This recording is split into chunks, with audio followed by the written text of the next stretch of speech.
नमस्कार, आपका स्वागत है द फ्रंट न्यूज में और मैं हूं आपके साथ आशीष तिवारी। बात नेताजी की। कैसे हैं नेताजी? अलग अलग नेताजी से मिल रहे हैं और उनकी राजनीतिक कैरियर, राजनीतिक उछाल और राजनीतिक प्रक्रियाओं के बारे में, विकास के बारे में, सत्ता के बारे में जानने की कोशिश कर रहे हैं। क्या कुछ खास है, क्या कुछ आम है, कैसे वो जनता के बीच में जब चुने गए तो उन्होंने विकास की बयार कैसी बहाई, क्या कुछ खामियां रह गई आने वाले चुनाव के बाद जब परिणाम आएगा तो जीतने के बाद क्या कुछ वो 5 साल के कार्यकाल में जो नहीं कर पाए उसको कैसे पूरा करेंगे। ऐसे में आज हम खोड़ा नगर निगम की चेयरमैन हैं, भाटी जी हैं, रीना भाटी जी हैं, इनसे जुड़ रहे हैं और बहुत सारी जानकारी आप तक पहुंचाने की कोशिश कर रहे हैं। मैडम, आपका बहुत बहुत स्वागत है। जी, धन्यवाद। नेतागिरी हमारा एक विशेष कार्यक्रम है। इसके तहत हम पूरे क्षेत्र के नेताजी से मिलते हैं, उस उनके बारे में जानकारी लेते हैं, उनके कार्यशैली के बारे में जानकारी लेते हैं। आप चेयरमैन 5 साल लगभग पूरा होने को है, जब बनी तो विकास को लेकर के कैसे आगे बढ़ रही हैं? देखिए, जब हम लोग चेयरमैन बने तो उसके बाद का खोड़ा और आज का खोड़ा ज़मीन आसमान का फ़र्क है। और जैसा कि देख सकते हैं कि पहले यहाँ पर बहुत बड़े-बड़े खड्डे हुआ करते थे। थोड़ी-सी बरसात में ही घुटनों तक का पानी आ जाता था, कोई पानी की निकासी नहीं थी। यहाँ मेरे को लगता है कि कोई लाइट की भी मतलब सुविधा नहीं थी, बहुत ज़्यादा चैन छीनती थी, लोगों के पर्स काट लिए जाते थे, किसी को यही जानकारी नहीं होती थी कि कौन आया और कौन लेकर चला गया। आज खोड़ा को देख सकते हैं कि इसमें कितना विकास कार्य हुआ है। सभी रोड बन चुके हैं जो कि रंग-बिरंगी टाइलों के साथ में बने हैं और बड़े-बड़े नालों का निर्माण हो चुका है। यहाँ पर नए पोल लग चुके हैं, नई लाइटें लग चुकी हैं। रात के समय अगर आप देखोगे तो चांदनी चौक को भी मेरा खोड़ा फ़ेल करता है। और जैसा कि देख सकते हैं, नंबरिंग नहीं थी, हम लोगों के पास कोई पहचान नहीं थी, कोरियर वाला का कोई ऑनलाइन कोई सिस्टम नहीं था। आज हम अगर घर बैठे एड्रेस बताते हैं तो हमारा कोरियर हमारे घर तक पहुँचता है। तो मेरे को लगता है कि आज देख सकते हैं कि कूड़े के ढेर थे। मेरे को लग यहाँ पर जो लोग जो भी कोई आता था यारी रिश्तेदारी मतलब कहीं का बाहर का, वो लोग एक बार खोड़ा में आने के बाद में दोबारा खोड़ा में आने की इच्छा नहीं करते थे। और जैसे कि हमारी छवि भी बहुत खराब होती थी कि आप लोग खोड़ा में रहते हैं, तो आज खोड़ा में ये देख लीजिए कि बाहर के लोग ये चाहते हैं कि हमें भी यहाँ पर कोई प्लॉट मिल जाए, चाहे वो 50 गज का हो या 25 गज का हो, कि इतना सुंदर खोड़ा आप लोगों के सामने है। हाँ, मैं मानती हूँ कि खामियाँ अभी कुछ हैं, जिनको हम भरपाई अभी करना चाहेंगे क्योंकि हमारे पास समय कम था, क्योंकि इसी दौरान हमारे विकास कार्यों के दौरान ही कोरोना काल आया था और उसमें हम लोगों को बस एक ही चीज़ दिखाई दे रही थी कि इस वक़्त लोगों की सेफ्टी हम लोग कैसे करें। लोग भूखे मर रहे थे, उन लोगों तक भोजन कैसे पहुँचाया जाए। लोग बीमारी से जूझ रहे थे कि उन लोगों को सुरक्षा कैसे दी जाए। तो हमारा देख सकते हैं कि मुझे सिर्फ़ 2 साल, ढाई साल काम के मिले थे और अभी अभी है मेरे पास में कुछ 6-7 महीने, इनमें भी हम लोगों ने बहुत प्लानिंगें कर रखी है और वो भी जनता के हित के लिए रहेगी। आप लोग फिर बताएँगे आप जब फिर दोबारा आएँगे कि हमने अब इन 6 महीनों में क्या-क्या विकास कार्य किए। आपके हिसाब से खामियों की जब बात हुई, विकास तो आप कर रही हैं, आपने भी बताया, लोग महसूस भी कर रहे हैं विकास को लेकर। लेकिन खामियाँ क्या आप अंकुर मतलब नंबर ऑफ उस लिस्ट में हैं कि हम इस पे फोकस करना चाहिए था, जी। समय नहीं है? जी। देखिए, जब स्टार्टिंग में हम लोग जीतकर बोर्ड मीटिंग हम लोगों ने की, हमारा सदन बैठा था, पूरे हमारे मेंबर थे, सभी लोगों ने पानी के ऊपर हम लोगों ने बजट तय किया था 127 करोड़ रुपए जो यहाँ से डीपीआर बनकर हमने शासन को दे दी गई थी। उस पे काम भी चला और जैसे कि देख सकते हैं ज़मीन भी चिन्हित कराई गई, लेकिन कहीं न कहीं वो बजट देख सकते हैं कि पूरे खोड़ा में ही अब लगता है कि पानी की बहुत ज़्यादा समस्या है। तो उस बजट को हम लोगों ने बढ़ा के उसे 600 करोड़ कर दिया गया, जिसमें कि अब दोबारा से हमारी फाइल जारी है और शासन और प्रशासन इस पे बहुत जल्दी से एक्शन लेने वाले हैं। और मेरे को लगता है कि गंगा जल ही हम लोगों को चाहिए था, क्योंकि पानी तो नहाने-धोने, मतलब जो साफ-सफाई का था वो मैं स्वयं भी दे सकती थी। लेकिन मुझे यही था कि अगर हम लोगों ने उस पानी को जनता तक पहुँचा दिया तो हमारा जो संघर्ष है वो पानी की हमें गंगा जल ही मिलना चाहिए, उस पे थोड़ा-सा शासन का फ़ोकस कम हो जाता। लेकिन हमारा प्रयास था और मुझे लगता है कि ये बहुत जल्दी सफल भी होने वाला है कि जनता सब्र रखे, क्योंकि आपकी बेटी, आपकी बहन खोड़ा में ही रहती है, क्योंकि नेता नहीं बनकर हम लोग परिवार के सदस्य बनकर काम कर रहे हैं। और जब मुझे भी दिखता है कि ये सारी चीज़ें, ये सारी लाभ जनता को मिलेगा, तो मैं इस जनता के बीच में ही रहती हूँ और बहुत जल्दी करके आप लोगों को ये पानी की सौगात भी भारतीय जनता पार्टी देगी, क्योंकि इतने कार्य मुझे नहीं लगता कि अगर मैं गिनवाऊँगी तो आप लोग उँगलियों पे नहीं गिन सकते, इतने कार्यों और इतनी योजनाओं का लाभ खोड़ावासियों को मिला है। हाँ, पानी की समस्या सबसे बड़ी है, इसका बजट भी बहुत बड़ा है और आपको सभी सभी को समझना चाहिए कि देश पर कितनी बड़ी विपदा आई थी, उसमें सभी ने अपने-अपने घर से जो भी योगदान हुआ जनता को भी और भारतीय जनता पार्टी को भी और देश को भी हम लोगों ने दिया। अब लगता है कि अब जैसे दोबारा से सरकार आई है, हमारी भी उम्मीदें फिर दोबारा से उमंग लेकर आई है कि हमारे खोड़ा में फिर दोबारा से फिर वही विकास की लहर दौड़ेगी और योगी जी चुनाव के दौरान जब आए थे क्षेत्र में, तब उन्होंने कहा था कि गंगा जल की जो बात कह रही हैं आप, उन्होंने इस पे प्रकाश डाला था। जी।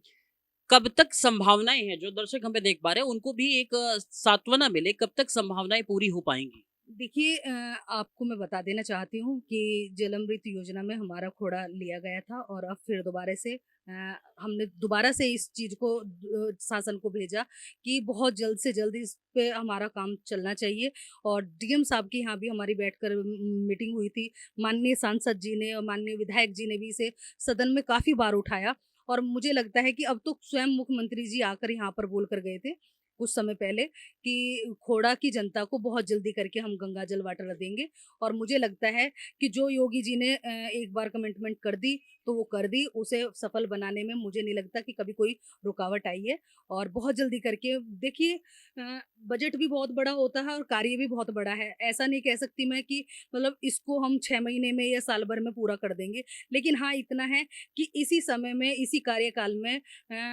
जनता को ये उपहार तो मिल ही जाएगा कि आपको यहाँ से गंगा जल की लाइन मिलने वाली है और इस पे काम चालू हो जाएगा। ठीक है। विकास की जब बात आती है, मूलभूत सुविधाओं की बात आती है, तो पानी होता है, स्वास्थ्य होता है, शिक्षा की व्यवस्था होती है। साथ ही साथ जब हम खोड़ा में रहने की बात करते हैं, आपने पूरे पीछे के इतिहास को भी बताया, तो खोड़ा में आप मकान नंबर लोगों को अलॉट कर रही हैं कि अपने अपनी पहचान मकान नंबर के आधार पे हो। तो इसका नंबर किस तरीके से आप दे पा रही हैं और साथ ही साथ इसका जो कर है ना, मकान का कर, वो कैसे ले रही हैं? देखिए, मकान का कर अभी हमने लोगों के बीच में जो जैसे कि ये जब से नगर पालिका बनी है, जब से कर लगना था, लेकिन बोर्ड मीटिंग में हम लोगों ने बैठकर के जनता को कुछ राहत तो मिलनी चाहिए क्योंकि विकास कार्य अभी हमारे कुछ अधूरे हैं और जनता की माँग भी यही थी कि हमें कुछ राहत मिलनी चाहिए। तो मेरे बोर्ड ने फैसला लिया कि कम से कम 2 साल का कर माफ़ कर दिया जाए और जो कर अब दिया जाएगा, उसमें भी 10% की छूट दी जाए। तो जनता ऐसी बात नहीं है, निराश नहीं है, काफ़ी खुश है। वो लोग चाहते हैं कि हमारे मकान को हम टैक्स दें क्योंकि बहुत से मकानों पे बहुत लोग अपने रोज़गार के लिए लोन लेना चाहते थे, जो लोन उनको नहीं मिलता था। और अब ऐसा है जब हमारी नगर पालिका की सरकारी पर्ची उनके घर तक पहुँच जाती है, तो उन्हें लोन लेने में आसानी होती है।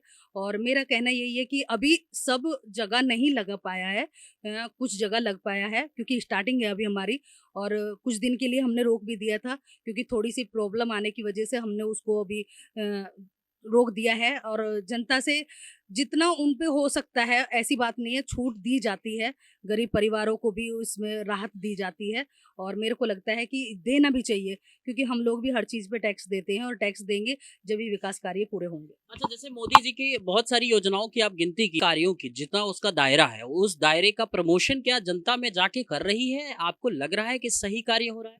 देखिए अभी स्वनिधि योजना के अंतर्गत बोला गया था कि नगर पालिका की जितने भी अधिकारी कर्मचारी और यहाँ तक कि अध्यक्ष महोदय भी स्वयं जाकर लोगों के बीच जाएगी और उन्हें लोन के बारे में बताएगी कि 10,000 का लोन क्या है और लोगों का रोजगार इससे कैसे बढ़ेगा और इससे कैसे कैसे आम जन को लाभ मिलेगा। उस तरीके से मेरी नगर पालिका के हम लोगों ने टीम बनाई और 7 लोगों को जमी पे उतारा और जहाँ जहाँ मतलब लोग हमें लगा कि छोटी छोटी रेडी पटरी लेकर बैठे हुए हैं, उन लोगों को बताया गया, समझाया गया कि इस योजना से आपको ये लाभ है और इससे आपको कोई नुकसान नहीं होगा। 10,000 की पेमेंट आप अगर चुका देते हैं तो उसमें आपको सब्सिडी भी मिल रही है और उसके बाद में आपको दोबारा लोन हो जा रहा है 20,000 का, फिर 50,000 का है। मतलब ये एक रोजगार बढ़ाने के लिए गरीब तबके का लोग जो जो व्यक्ति ये सोचता था कि हमारी कोई सूझबूझ लेने वाला ही नहीं है, आज घर-घर जाकर हम लोग उसका प्रचार कर रहे हैं कि आप लोगों के लिए ये योजनाएँ आई हैं, आप इनका लाभ उठाइए और इसमें हम आपकी जितनी भी हम पे वो होगी मदद, हम आपके बैंक के द्वारा भी आपको लोन दिलाने तक का भी और मतलब मतलब आपका रोजगार, जहाँ आपकी रेहड़ी पट रही है वहां तक आपको बिठाने का सारा कार्य हम लोग करेंगे, लेकिन आप इसमें सहयोग दें। क्योंकि लोगों के मन में मतलब एक डर रहता है कि हम लोग ये लोन ले रहे हैं, इससे पता नहीं हमें क्या फायदा होगा, क्या नुकसान होगा, लेकिन हम डिटेल में उसको एक एक चीज बताते हैं कि इस लोन से आपको ये फायदा होने वाला है और इससे कोई नुकसान नहीं है। कुछ मेरे जान पहचान के लोग ये भी मतलब एक कंप्लेंट नहीं, एक निवेदन के तौर पे मेरे से पूछा था कि जो लोग हाउस टैक्स ऑफलाइन भर रहे हैं या कैश के रूप में भर रहे हैं, तो ये क्या वाक़ई में नगर निगम की तरफ से हो रहा है या फिर सिर्फ़ डिजिटल इंडिया के तहत आप पैसा ले रही हैं? ऑफलाइन अगर ऐसी कोई शिकायत है तो मेरे तक आनी चाहिए, ऐसा नहीं है, हम लोग ऑनलाइन ही ले रहे हैं। और जो अगर नगर पालिका में जाकर आप स्वयं दे रहे हैं तो उसके जिम्मेदार आप हैं, बिल्कुल आप समझदार हैं, सक्षम है। वहाँ एक एक चीज़ की जानकारी लेकर आप लोग टैक्स दीजिए, क्योंकि आपको पता है कि मैं एक नेता हूँ, मैं फील्ड में भी रहती हूँ, बाजी-बार ऐसा होता है कि मेरी मीटिंगें भी होती है। मैं 24 घंटे नगर पालिका में नहीं उपलब्ध होती हूँ, लेकिन अधिकारी वहाँ बैठे हुए हैं। आप एक-एक चीज़ की जानकारी लेकर ही अगर आप संतुष्ट होते हैं तो आप कार्य करें, नहीं तो आप मुझसे जानकारी ले सकते हैं। मैं नगर पालिका आपके खोड़ा में ही रहती हूँ और लोगों को ऐसी बात नहीं है कि किसी प्रकार की कोई शिकायत होनी चाहिए। आप महिला हैं, जी। तो सबसे पहले जो महिला असुरक्षित को लेकर के आपने पहले ही दावेदारी ठोकी, तो मैं ये जानना चाहता हूँ कि क्या महिलाएँ आपके साथ कनेक्ट हो रही हैं? महिलाओं के विकास के लिए आप ज़मीन पे उतर रही हैं? ने एक रोड मैप तैयार किया क्योंकि महिलाओं को महिलाओं से ज़्यादा कोई नहीं समझ सकता है। आप क्या कहेंगे? देखिए, हर थानों में एक महिला हेल्प डेस्क बनाया गया था, जहाँ पर कि आपको पता है कि एक महिला ही पुलिसकर्मी वहाँ बैठी हुई है। महिलाओं की सारी प्रॉब्लम जो अच्छी मतलब कहते हैं ना कि घरेलू ले लीजिए या फिर पब्लिक की ले लीजिए, कैसी भी परेशानी हो उनको, वो वहाँ जाकर उनसे बात कर सकती है, अपनी रिपोर्ट वहाँ दर्ज कर सकती है। और मेरे को लगता है कि थाने चौकी तक तो पहुँचती ही नहीं है महिलाएँ, सीधे मेरे पास आती है। और मैं कोशिश यही करती हूँ कि अगर परिवार का विवाद है तो शायद आपस में बैठ के सॉल्व हो जाए, क्योंकि एक परिवार को जोड़ना बहुत मुश्किल होता है और अगर टूट जाता है तो फिर समेटना बहुत मुश्किल होता है। तो मेरा तो कहना यही है कि अगर कमियां सब में होती है, लेकिन कभी कभी ऐसा हो जाता है कि इंसान अपनी कमी को ना देखकर परिवार में अन्य, जैसे कि सास हो गई, ससुर हो गया, हस्बैंड हो गया, उनमें कमियां ज़्यादा निकाल देती है। तो उनको समझाने का कार्य मैं स्वयं कर लेती हूँ। मुझे नहीं लगता कि मैं उन्हें थाने चौकी तक का रास्ता दिखाती हूँ।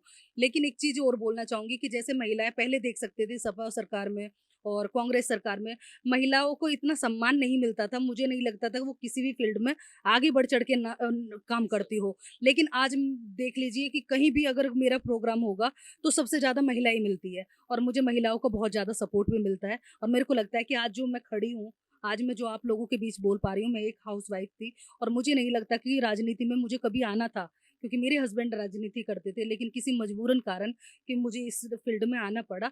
लेकिन महिलाओं का सपोर्ट होने की वजह से आज मैं इतनी हिम्मत जुटा पाती हूँ कि मैं हर इंसान के सामने फेस टू फेस बात कर सकती हूँ। और सबको समझाने का एक तरीका मेरे को लगता है कि महिला सोचती है कि बस चेयरमैन रीना भाटी से मिलवा दीजिए, हमारी सारी टेंशन सॉल्व हो जाएगी। ठीक बात है। कहते हैं कि नारी शक्ति जागेगी, सारी विपदा भागेगी। ये पूरे स्लोगन को चरितार्थ करती हुई आप आगे बढ़ रही हैं और आपके साथ लोग बढ़ रहे हैं। एक सवाल मन में, जब विकास होता है तो कहीं न कहीं गोरखधंधे भी पनपते हैं, समस्याएँ आती हैं। क्या अवैध कारोबार, खोड़ा से आपके हिसाब से अवैध बिल्डिंग का निर्माण, अवैध व्यवसाय, अवैध लोगों का जो चारित्रिक हनन है, क्या ये आपको लग रहा है कि आप इसको पूरा मतलब समाप्त करने में आगे हैं या पहले से प्रबल है? देखिए, यहाँ क्या होता है कि मतलब लोग आपस में ही एक दूसरे की कटिंग पे लगे रहते हैं और इच्छा करते हैं कि जो नेता बैठा हुआ है वो सबकी मदद करे, सबका सहयोग करे। लेकिन मेरा कहना यही है कि जो प्रशासन के द्वारा कार्य होते हैं, वो जेन्युइन होते हैं और हमारी तरफ से भी यही राय है कि जेन्युइन काम ही होना चाहिए। लेकिन कहीं न कहीं आपको पता है कि कोई किसी की हेल्प ले लेता है, कोई किसी की हेल्प ले लेता है। लेकिन कहने का मतलब यही है कि जो जेन्युइन काम है नगर पालिका के द्वारा वही होता है और होना भी वही चाहिए। अगर कहीं मुझे लगता है कि कोई शिकायतें हैं, तो डायरेक्टली आप लोग मुझसे मिल सकते हैं, मुझे अपनी समस्याएँ बता सकते हैं और उसका निस्तारण करने के लिए आपको 100% की गारंटी देती हूँ कि आपके चेयरमैन के पास से आप निराश होकर नहीं जाएँगे। ऐसा क्या है? 5 साल आपके लगभग पूरे होने को है। क्या ऐसा लग रहा है कि विकास के कुछ ऐसे काम रहे होंगे जिनमें खामियां रही होंगी, या अगर 5 साल बाद यही जनता अगर आपका सपोर्ट करती है, आपको फिर से लाती है, क्या कार्य पहले पायदान पे आप करेंगे? देखिए, मुझे लगता है कि जितना मैंने कार्य किया है और जितना आगे मेरा मन है करने का, मुझे नहीं लगता कि कभी कोई नेता इतना कर पाएगा। और दूसरी बात ये कि मैंने स्टार्टिंग से ही मेरी कमी कहीं मिलेगी ही नहीं, चाहे वो पानी को लेकर हो, क्योंकि जो नगर पालिका और अध्यक्ष के बोर्ड में जो इतनी ताकत होती है, मैंने उतनी लगाई है। और सदन का जो सदन में जो पास होना था, हमारे माननीय विधायक जी, हमारे सांसद जी और क्या नाम है, दोनों लगे हुए हैं। और मुझे लगता है कि इस काम में भी हम लोग जनता को 100% दे पाएँगे। लेकिन आज देख सकते हैं खोड़ा में जनता खुद महसूस करती है कि खोड़ा में वाक़ई में बहुत ज़्यादा विकास हुआ है। और विकास के साथ-साथ मैं आपको बता देती हूँ, मेरा पारिवारिक एक लोगों से कनेक्टिविटी है। उन लोगों के बीच चाहे छोटे से छोटा प्रोग्राम हो, उनका बड़े से बड़ा हो, उनके बीच रहती हूँ। और वो विकास को देखते हुए भी और एक मेरे व्यवहार को देखते हुए भी मुझे किसी भी प्रकार का कोई डर नहीं है। मुझे पता है कि जनता मुझे फिर दोबारा चुनेगी। जिस पार्टी से आती हैं उस वो पार्टी केंद्र में भी है और वही पार्टी प्रदेश में भी है। केंद्र में 8 साल बेमिसाल की बातें कही जा रही हैं और 3 जुलाई को योगी जी के 100 दिन के कार्यकाल पूरे हो रहे हैं। और साथ ही साथ एक अगला क्वेश्चन भी इसी में जोड़ लेता हूँ कि योगी जी बहुत जल्द इस जिले का भी दौरा करेंगे, आसपास के जिले का दौरा करेंगे। क्या कहेंगी दोनों चीज़ों को लेकर? देखिए, देख सकते हैं कि कितने ऐतिहासिक फैसले योगी जी ने लिए। सबसे पहले ही सरकार में आते के साथ में उन्होंने जो 15 करोड़ गरीब परिवारों को 2 बार मुफ्त राशन देने का कार्य उन्होंने किया। आज देख सकते हैं कि जितने भी भूमाफिया है, वो लोग हाथ जोड़-जोड़ कर मतलब अपनी सेफ्टी की, अपने उसकी गुहार माँगते घूम रहे हैं। क्योंकि आज जितने भी मतलब गुंडा राज था, वो खत्म होता दिखाई दे रहा है। महिलाएँ अपने आप को सेफ महसूस कर रही है। पहले देख सकते थे कि खुले में शौच करने के लिए महिलाएँ परेशान रहती थी। आज जगह-जगह उन्होंने पिंक टॉयलेट बनाकर महिलाओं को एक बहुत बड़ा सम्मान दिया है। तो महिलाओं के लिए तो योगी जी एक अवतार के रूप में हैं। और हम भी चाहेंगे कि अगले और 5 साल, उससे भी अगले और 5 साल, और मेरे को लगता है कि ऐसे ही 70 सालों तक हमें योगी जी का नेतृत्व मिलता रहे। तो मेरे को लगता है कि देश अव्वल नंबर पे आने में मुझे बहुत जल्दी उसके दर्शन होने वाले हैं। क्योंकि आज देख सकते हैं कि सभी जो धार्मिक स्थल थे वो सुधर रहे हैं। हम लोगों को जो हमारा कहते हैं कि हमारा जो सम्मान था, जो हमें कभी धूमल नज़र आता था, आज वो एकदम उज्ज्वल दिखाई देता है। तो मेरे देश का नाम हो रहा है, समझो कि हमारा नाम हो रहा है। और हमारा नाम हो रहा है तो देश ऊपर जा रहा है। तो मैं तो यही कहना चाहूँगी कि माननीय योगी जी का जो कार्यकाल था वो बहुत अच्छा था। वो हर समाज के लोगों के लिए जो मतलब आखिरी पंक्ति पे बैठा हुआ व्यक्ति है, उसके लिए भी लाभकारी हुआ है। और सभी लोग चाहते हैं कि योगी जी इस शासन में रहें और उत्तर प्रदेश को बहुत अच्छा उत्तर प्रदेश बनाने में बहुत जल्दी, मुझे लगता है कि देख सकते हैं कि आज उत्तर प्रदेश कितना खूबसूरत हो रहा है, अपराध मुक्त हो रहा है, महिलाओं का सम्मान बढ़ रहा है, रोजगार मिल रहा है। तो इस चीज़ को लेते हुए आज हर कोई चाहेगा कि योगी और मोदी की जोड़ी हमेशा बनी रहे। मोदी जी के 8 साल बेमिसाल पे भी कुछ बताएं अपने दर्शकों से, क्या कुछ कहना चाहेंगे? देखिए, योगी जी के मोदी जी के 8 साल बेमिसाल।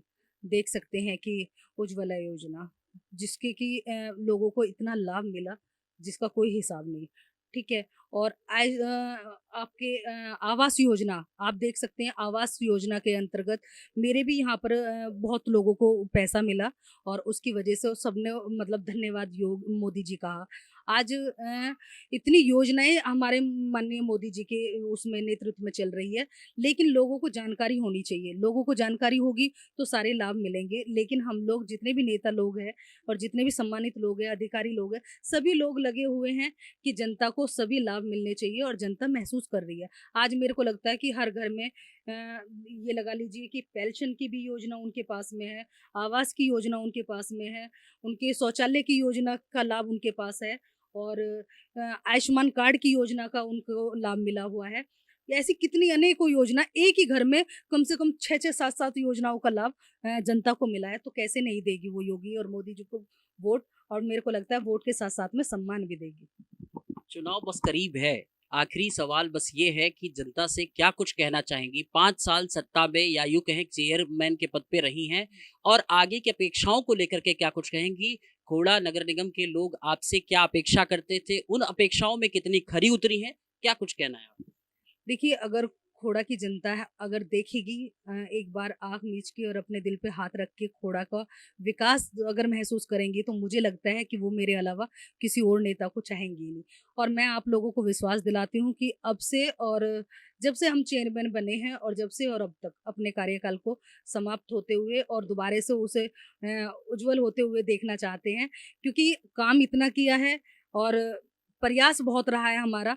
और मेरे को लगता है कि कभी-कभी ऐसा होता है ना कि माँ-बाप के अगर 4 बच्चे होते हैं ना, तो 4 बच्चों की पूरी चारों की ख्वाहिश पूरी नहीं कर पाते, जबकि वो माँ-बाप होते हैं। तो कहीं न कहीं मेरे को लगता है कि मैंने 2 की ख्वाहिश पूरी करी है या 3 की करी है या 1 की रह गई है, तो उस 1 की भी ख्वाहिश हम पूरी करेंगे और बहुत जल्दी करके आप लोगों के बीच जो गंगा जल के लिए आप लोगों की माँग है, मेरी माँग है, वो बहुत जल्दी पूरी होगी। क्योंकि मैं जिस पार्टी से आती हूँ, उस पार्टी पे मुझे पूरा भरोसा है और भरोसे के साथ-साथ में देख सकते हैं कि उस ज़मीनी स्तर पे हम लोगों ने काम किया है और 100% अपना दिया है।